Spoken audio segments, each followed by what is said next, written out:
So what I'm going to show you how to do very, very quickly is how to make one of these fabric flowers.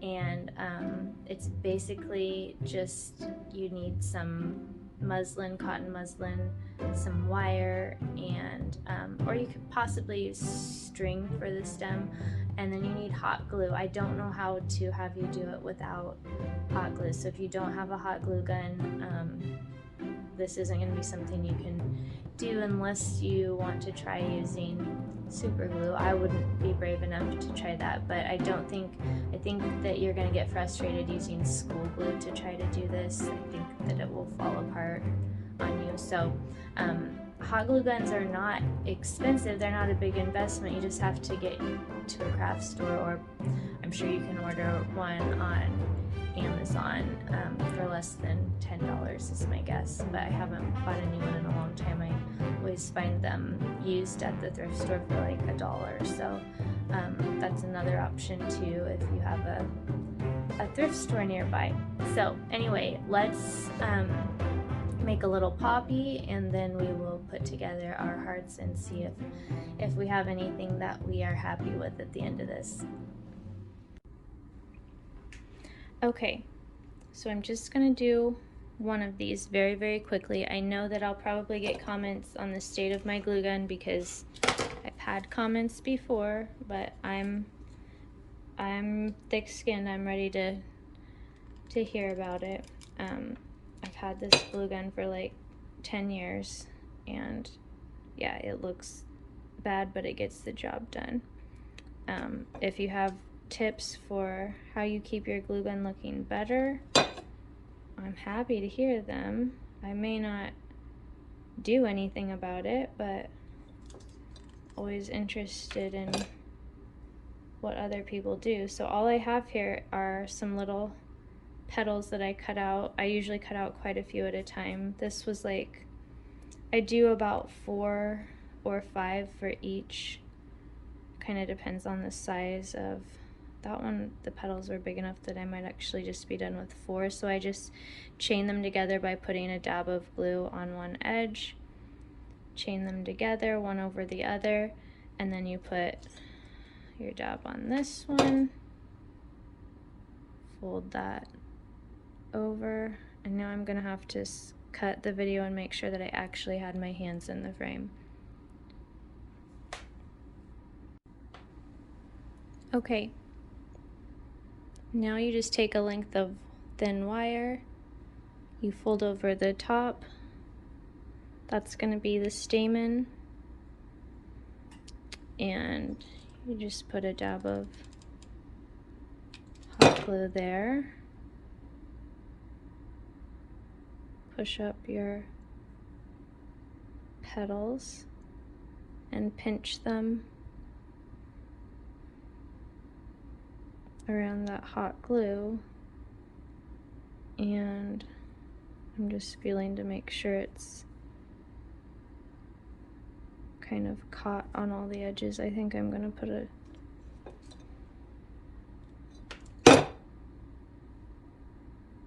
I just pinch there with the hot glue, and then since I had to use a little bit extra on the back, sometimes I get it just right and it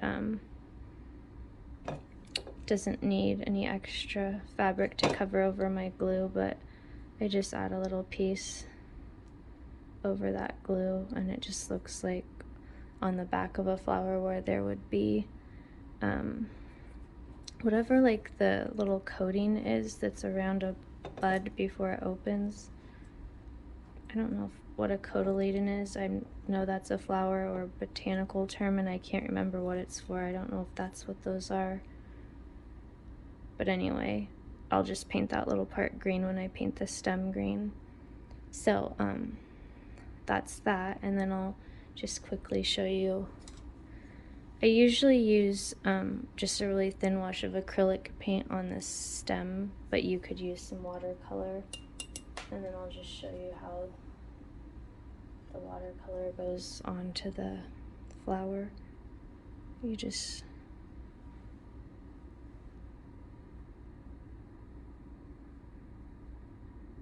They always dry with fabric. They dry lighter. I know a lot of times the rule is, like with acrylic paint, that it'll dry darker than when it's wet. But with watercolor on fabric anyway, it's always going to end up a little lighter, and this is going to be a pink poppy as opposed to a red poppy, so it will be significantly lighter. I guess I can, sometimes I like poppies without the black splotch in the center, especially sometimes I get it a little too muddy and dark, but I'll put a little black. And then you can come in and paint the stamen a color if you want to, but I usually don't do anything there. So that's a little poppy. Pretty simple. I would just need to paint a little green on the stem, but I have left them bare too, and I think they look fine that way. A lot of milliners flowers aren't necessarily painted or whatever. I guess they'd be painted green, or they would have a green fabric or whatever used, or they might just be white sometimes. So there's our little poppy, and then we'll work on putting things together. Okay, so here's our little poppies. These are the ones I just made, and one thing I didn't show you was I paint them and then I just dunk them in my little cup of coffee, and that gives them an antique-y tone and just softens them up a little bit.